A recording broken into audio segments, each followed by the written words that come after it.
Hi, this is Autohaus Hamilton TV, and I'm James, to the best of my ability. In this video, I'll be talking about adding lightness, starting right after the title sequence.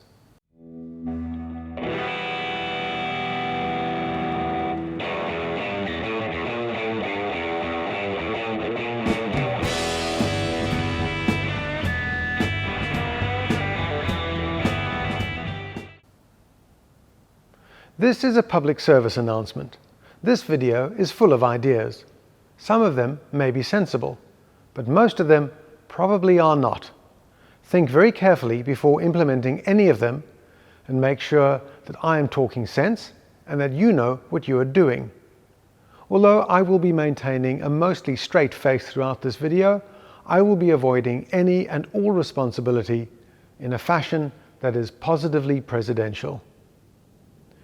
When I began doing these videos, the aim was to highlight the fact that Autohaus Hamilton sells parts for Porsches, and to talk about topics related to parts for Porsches.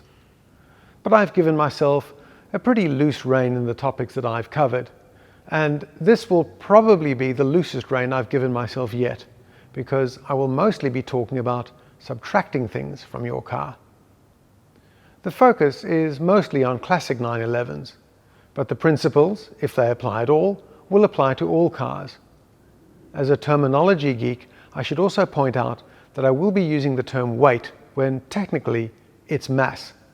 But as weight is the effect of mass here on Earth, where all of this takes place, I will just get over myself.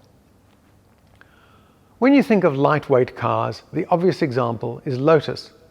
Colin Chapman's mantra was add lightness and simplicate.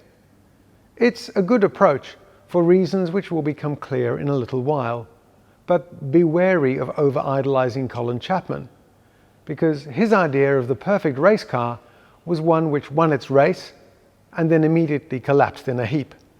No wonder then that Lotus is widely regarded as an acronym for lots of trouble, usually serious. As a side issue, simplicate and add lightness did not originate with Colin Chapman, but with one William Bushnell Stout, who in turn adopted it from one of the designers he employed. Stout invented the sliding car seat and also developed that most futuristic thing from the past, a prototype flying car. But I digress. Although the pursuit of lightness hasn't really been a main focus for Porsche's road cars, the company has real form in its competition cars. The 909 Berg Spider, a hill climb car, weighed a mere 385 kilograms. The 906 Endurance Racer, the skinny granddaddy of the 917 and subsequent endurance races, weighed under 600 kilograms, and I was delighted to learn, used Lotus-designed elements in its suspension. Weight matters because performance is all about fighting against weight. We can all understand that power-to-weight ratios matter because if we have more power, we'll go faster. And that's true. But reducing weight, as opposed to adding power, brings a whole bunch of additional benefits. A lighter car will stop and turn better than a heavier one. The suspension system will have an easier time controlling a lighter body. Brakes and tires will last longer. Refueling stops are less frequent. Lighter cars decelerate faster than heavier cars, which means that speed can be maintained for longer. Lighter cars turn better than heavier cars, which means they can carry more speed through turns. More power makes you faster on the straights. More lightness makes you faster everywhere. Not all weight is equal. Weight that is further out from the center of gravity requires more control than weight closer to the center of gravity. Place a 60-kilogram weight on the passenger seat and go for a spirited drive. The effect on your car's handling will be minimal. Now, think of that same 60-kilogram weight on a 12-foot pole attached to the roof of your car while you go for a spirited drive. Admittedly now, you won't be able to hear her screaming, but by moving that weight so far from the center of gravity, its impact on your car's handling will be much more pronounced. It's a thought experiment, so please don't actually try this. But if you do, please send us the YouTube link.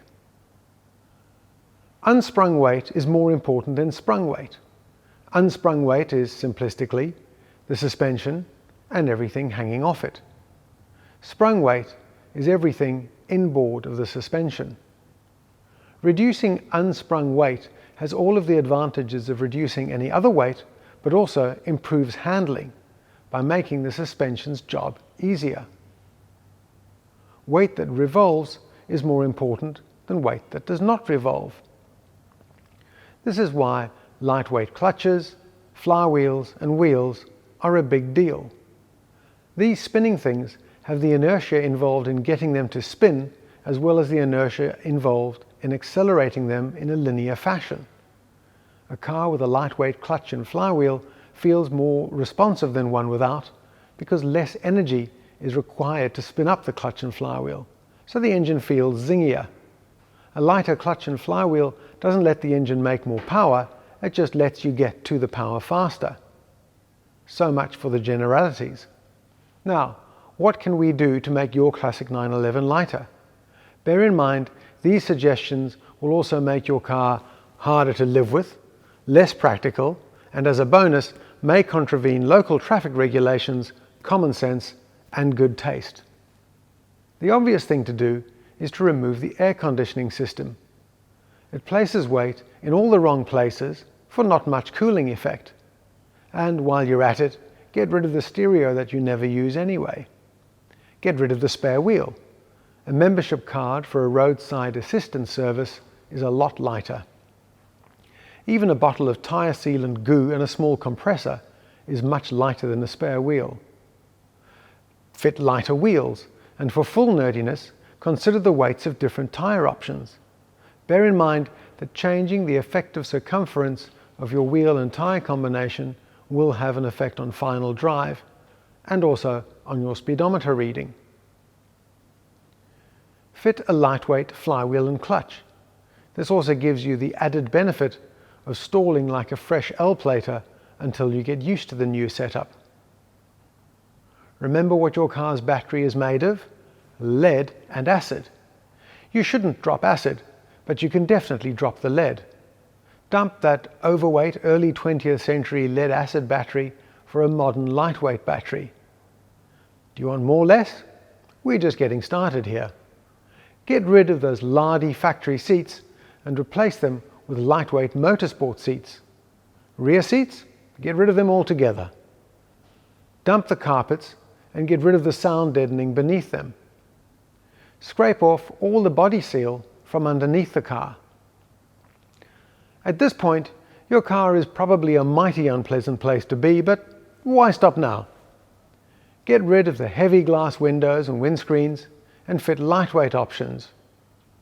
Remove the power windows with all of their associated weight and motor and the door pockets and fit RS-style door cards. The engine lid, the front lid and the doors can all be replaced with aluminium, fiberglass or even carbon fiber equivalents. Likewise, the bumper bars can be chucked and replaced with lighter fiberglass numbers. Then there's all that fat in the exhaust system. So long heat exchangers. So long porky steel exhaust system and hello titanium. By now, your garage is piled to the ceiling with bits that you have removed from what used to be your dream 911, and your pride and joy has become a stool of penance that nobody is prepared to ride in with you. And secretly, you don't blame them. The spreadsheet that you started to track the weight savings doesn't really seem so important anymore. There is some good news though. If you sell all of the bits that you've removed from your car, you'll probably have enough money to buy a 15-year-old Lexus with an aircon that blows ice cold while it wafts you around in comfort, and it even has cup holders. Thank you very much for watching.